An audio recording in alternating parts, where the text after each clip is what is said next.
اعوذ باللہ من الشیطان الرجیم بسم اللہ الرحمن الرحیم۔ سورہ بقرہ آیات نمبر 47 تا 56 میں بنی اسرائیل کو ان کی ابتدائی تاریخ کے کچھ واقعات کی یاد دہانی، تمہیں فرعون کے ظلم سے نجات دلائی، موسیٰ علیہ السلام کو تورات عطا کی۔ اللہ کے نزدیک بزرگی و فضیلت کی بنیاد کسی خاص گروہ سے تعلق نہیں، بلکہ وقت کے نبی پر ایمان لانا اور اعمال صالح کرنا ہے۔ اعوذ باللہ من الشیطان الرجیم۔ یا بنی اسرائیل اذکروا نعمتی التي انعمت علیکم وانی فضلتکم علی العالمین۔ اے بنی اسرائیل، میرے وہ انعام یاد کرو جو میں نے تم پر کیے، اور یہ کہ میں نے تمہیں اقوام عالم پر فضیلت دی تھی۔ واتقوا يوما لا تجزي نفس عن نفس شيئا ولا يقبل منها شفاعة ولا يؤخذ منها عدل ولا هم ينصرون۔ اور اس دن سے ڈرو جس دن کوئی شخص کسی دوسرے شخص کے کام نہ آ سکے گا، اور نہ کسی کی طرف سے کوئی سفارش قبول کی جائے گی، اور نہ کسی سے کوئی فدیہ یا معاوضہ قبول کیا جائے گا، اور نہ کسی کی امداد کی جا سکے گی۔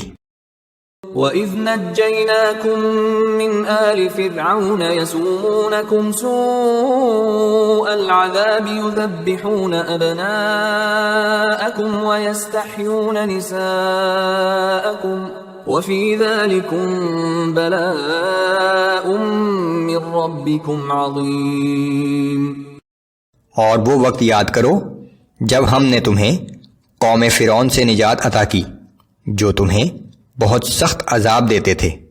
وہ تمہارے بیٹوں کو ذبح کر ڈالتے تھے اور تمہاری بیٹیوں کو زندہ رکھتے تھے، اور اس میں تمہارے رب کی طرف سے بہت بڑی آزمائش تھی۔ وَإِذْ فَرَقْنَا بِكُمُ الْبَحْرَ فَأَنْجَيْنَاكُمْ وَأَغْرَقْنَا آلَ فِرْعَوْنَ وَأَنْتُمْ تَنْظُرُونَ۔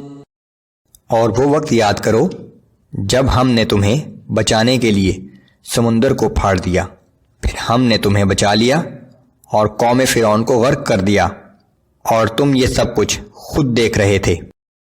وَإِذْ وَاعَدْنَا مُوسَىٰ 40 لَيْلَةً ثُمَّ اتَّخَذْتُمُ الْعِجْلَ مِن بَعْدِهِ وَأَنْتُمْ ظَالِمُونَ۔ اور وہ وقت یاد کرو جب ہم نے موسیٰ علیہ السلام سے 40 راتوں کا وعدہ کیا تھا، پھر تم نے موسیٰ علیہ السلام کے جانے کے بعد ایک بچڑے کو اپنا معبود بنا لیا، اور تم نے اس وقت بہت بڑا ظلم اور نافرمانی کی تھی۔ ثم عفونا عنكم من بعد ذلك لعلكم تشكرون۔ مگر اس پر بھی ہم نے تمہیں معاف کر دیا کہ شاید تم شکر ادا کرو اور ہمارا احسان مانو۔ وَإِذْ آتَيْنَا مُوسَى الْكِتَابَ وَالْفُرْقَانَ لَعَلَّكُمْ تَهْتَدُونَ۔ اور ہمارا وہ احسان بھی یاد کرو جب ہم نے موسیٰ علیہ السلام کو تورات کی شکل میں وہ کتاب عطا کی جو حق و باطل میں فرق کرنا سکھاتی تھی، تاکہ تم راہ ہدایت پا سکو۔ وَإِذْ قَالَ مُوسَى لِقَوْمِهِ يَا قَوْمِ إِنَّكُمْ ظَلَمْتُمْ أَنفُسَكُمْ بِاتِّخَاذِكُمُ الْعِجْلَ فَتُوبُوا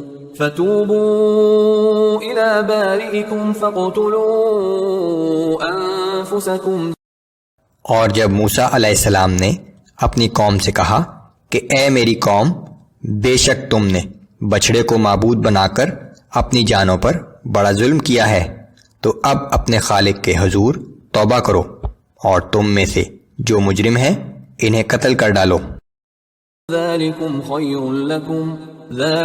خَيْرٌ لَكُمْ عِندَ بَارِئِكُمْ فَتَابَ عَلَيْكُمْ إِنَّهُ هُوَ التَّوَّابُ الرَّحِيمُ۔ تمہارے خالق کے نزدیک یہی طریقہ تمہارے لیے بہترین توبہ ہے۔ پھر اس نے تمہاری توبہ قبول فرما لی، یقیناً وہ بڑا ہی توبہ قبول کرنے والا اور ہر وقت رحم کرنے والا ہے۔ وَإِذْ قُلْتُمْ يَا مُوسَى لَن نُّؤْمِنَ لَكَ حَتَّى نَرَى اللَّهَ جَهْرَةً فَأَخَذَتْكُمُ الصَّاعِقَةُ وَأَنْتُمْ تَنظُرُونَ۔ اور جب تم نے کہا کہ اے موسیٰ ہم آپ پر ہرگز ایمان نہ لائیں گے جب تک کہ ہم اللہ کو کھلی آنکھوں سے خود نہ دیکھ لیں، پھر تمہیں بجلی کی کڑک نے آ پکڑا اور تم یہ سب کچھ اپنی آنکھوں سے دیکھ رہے تھے۔ ثُمَّ بَعَثْنَاكُم مِّن بَعْدِ مَوْتِكُمْ لَعَلَّكُمْ تَشْكُرُونَ۔ پھر ہم نے تمہارے مرنے کے بعد تمہیں دوبارہ زندہ کر دیا تاکہ تم ہمارا شکر ادا کرو اور احسان مانو۔